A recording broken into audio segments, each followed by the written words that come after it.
Bien, vemos que yo les comentaba que hay instrumentos que son especiales. Por ejemplo, hay un tipo de instrumentos que necesitan mucha precisión. En ese caso, lo que se usa es un sistema que se llama de espejo. Ese espejo está puesto en el instrumento, es esta área que nosotros vemos aquí, y la función que cumple ese espejo es poder reflejar la aguja. Al reflejar la aguja me permite pararme en determinada posición y cuando la aguja se alinea con el reflejo de la aguja, sé que está exactamente en paralelismo para poder hacer la medición.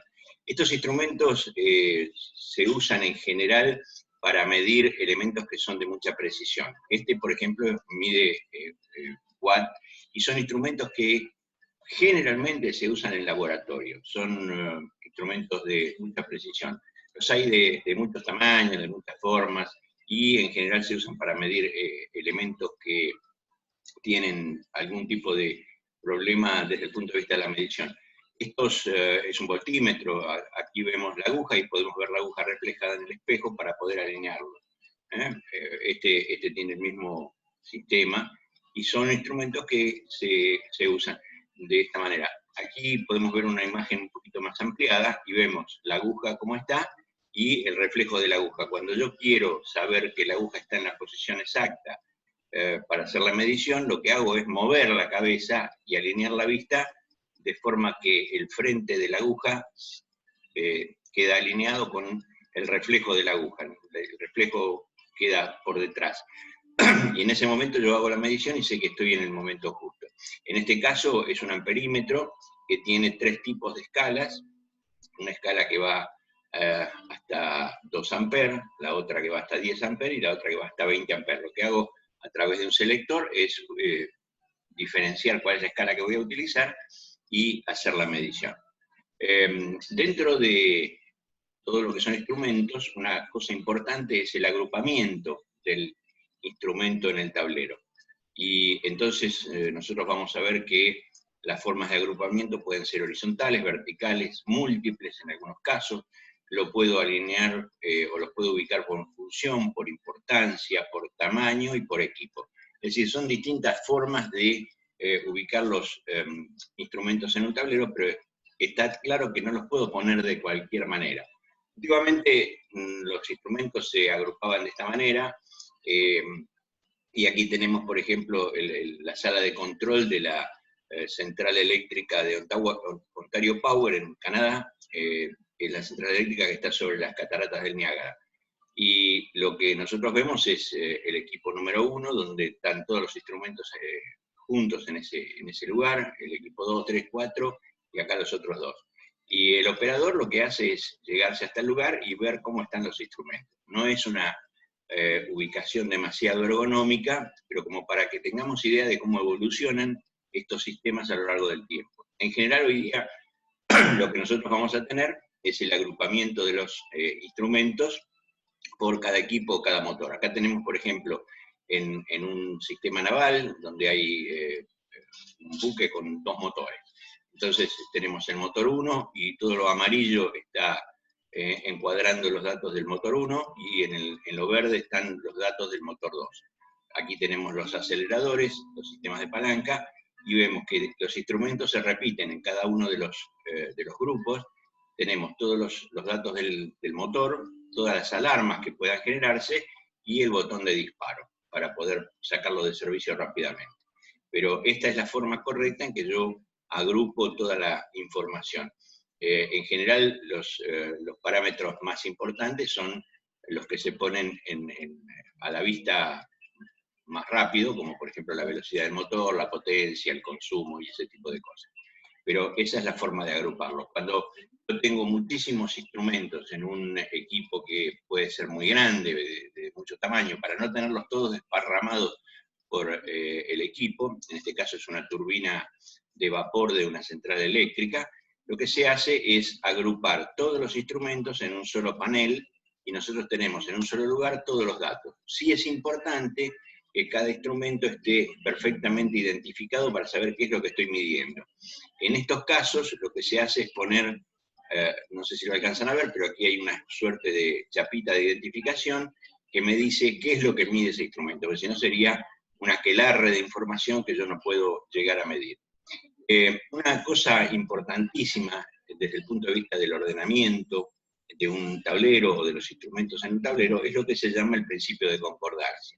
Si yo tengo, como en este caso, 8 bombas de agua y necesito ponerle un instrumento a cada una, lo que voy a hacer es poner los instrumentos en la misma posición que están las bombas, de forma tal de que este instrumento coincide con esta bomba, este instrumento coincide con esta bomba, este instrumento coincide con esta bomba, y este instrumento coincide con esta bomba. Y entonces yo puedo saber cuál es la temperatura del agua en cada una de las bombas. Y aquí me dice que este está en 8 grados, este está en 15 grados. Es decir, el instrumento me da, a través de los colores y de la aguja, cuál es la posición o la condición de esa bomba en ese momento. Y este número me da el dato exacto de cuánto es. Es decir, si yo miro así a golpe de vista, veo que casi todas las agujas están en la zona verde, con lo cual me quedo tranquilo de que están bien. ¿Cuál es la temperatura? Si la necesito saber, me lo dice el número, 8, 15, 33. Pero veo rápidamente que hay una bomba, que es esta, que está en el límite, y cuando voy a mirar, entonces me dice, mirá, está en 76 grados, acá hay algún problema en la bomba, o el cojinete está recalentado, o tiene algún tipo de problema. Pero esta es la forma correcta de cumplir el principio de concordancia en el agrupamiento de los instrumentos en un tablero. En muchos casos, cuando yo tengo muchos instrumentos, uno de los problemas es que, como no están alineados en este caso, yo tendría que ir instrumento por instrumento a ver cómo está la condición. Esto me lleva un montón de tiempo, me puede dar lugar a errores. Entonces, lo más fácil de todo es alinear los instrumentos para que todas las agujas estén en una sola posición. Yo sé que si la aguja está en esa posición vertical, está funcionando bien. Pero hay una, que es esta, que está fuera de posición, por lo cual inmediatamente yo puedo detectar que este equipo tiene algún tipo de problemas, con un solo golpe de vista y sin necesidad de ir instrumento por instrumento a verificar cuál es la condición de la bomba. Esto ergonómicamente alivia la inspección y le da al operador mucho menos carga mental, porque no es necesario gran habilidad para detectar que un equipo está fuera de servicio, perdón, tiene algún problema de funcionamiento.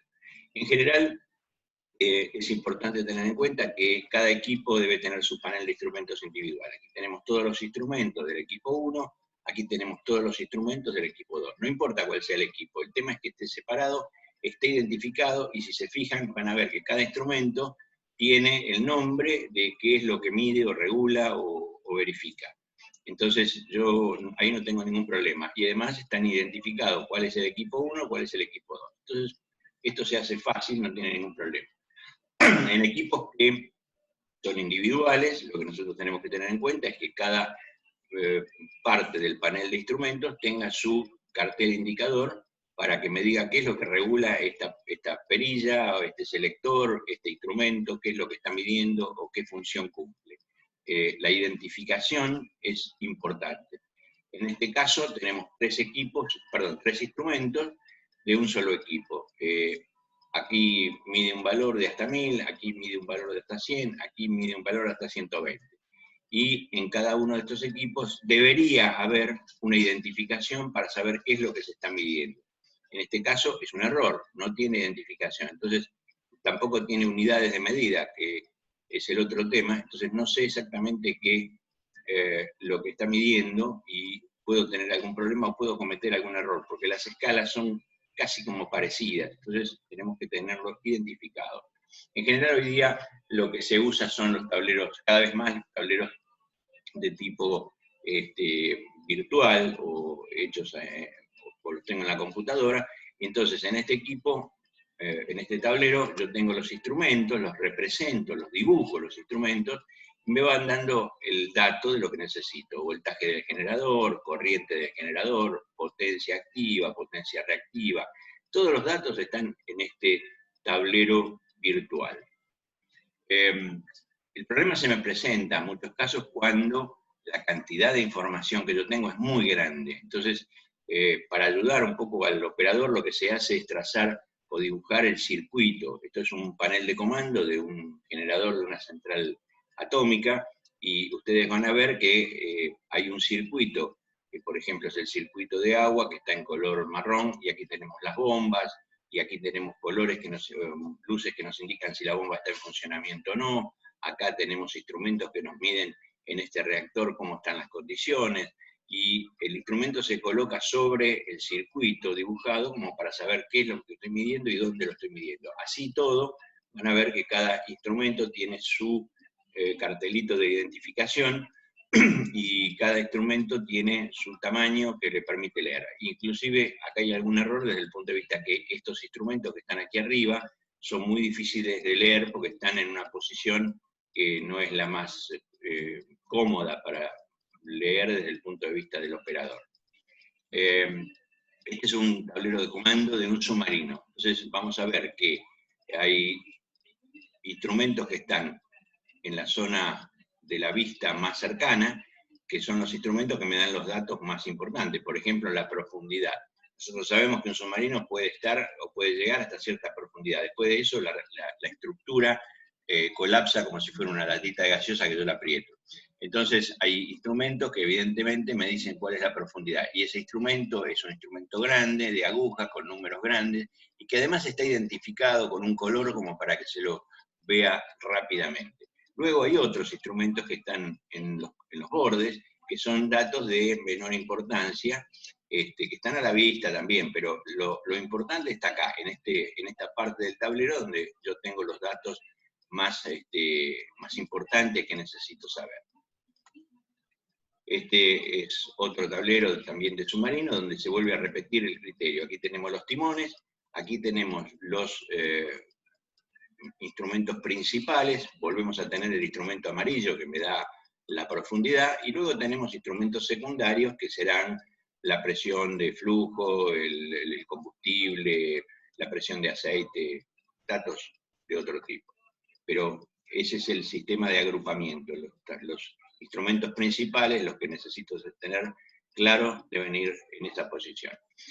Hoy día cada vez se usan más los paneles de instrumentos digitales.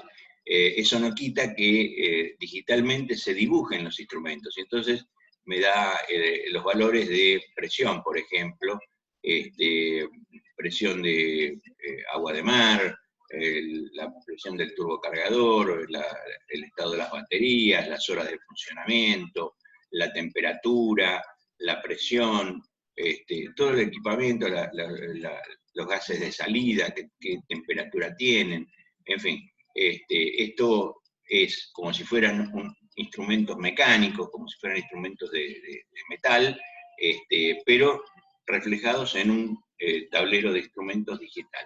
En general, los tableros más antiguos son mecánicos, electromecánicos, hidromecánicos, neumáticos, tienen un montón de formas de actualización, de funcionamiento.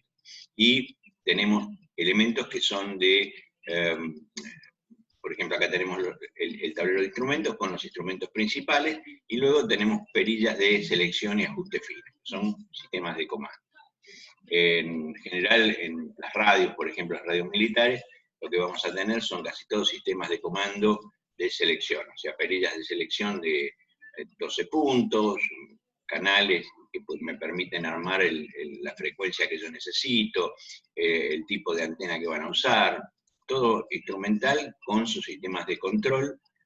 Aquí tendríamos el tema de la batería, sistemas de control y sistemas de comando.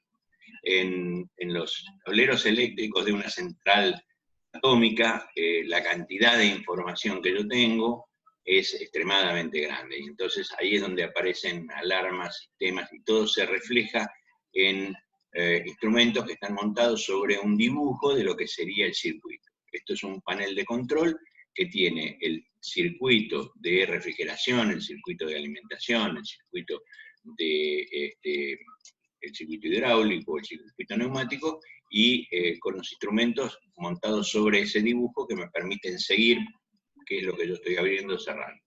En cuanto a las perillas de selección y ajuste fino, Aquí tenemos un ejemplo de distintos tipos de perillas, más grandes, más chicas, y aquí es donde entra aquello de la sensación táctil o del comando táctil. ¿Por qué? Porque estas perillas tienen un tamaño y tienen una rugosidad que me permite identificarlas aún en la noche, aún sin luz, y ese es el punto.